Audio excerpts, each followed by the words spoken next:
S'agissant toujours de ces élections, elles ont été saluées par la synergie des missions d'observation citoyenne des élections qui avaient déployé 28 observateurs de long terme dans les provinces concernées. Le climat a été apaisé et l'usage de la machine à voter à 100%. Le rapport préliminaire du jour sera suivi du rapport final au moment opportun. Je vous propose de suivre le coordonnateur de cette structure.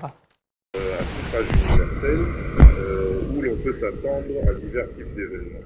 Donc, le contexte de la campagne électorale, une salle, c'est du porte-à-porte avec les députés provinciaux, et c'est dans un environnement ou dans un espace qui peut facilement être couvert par 2 observateurs de long terme, comme nous avons pu le déployer. Il y a des députés provinciaux que l'on a éloignés ou qu'on ne leur a pas permis de rencontrer.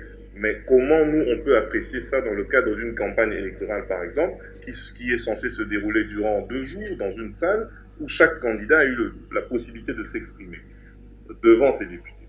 Et on a noté que presque partout, en tout cas, le quota ou le nombre de députés provinciaux des élus était présent.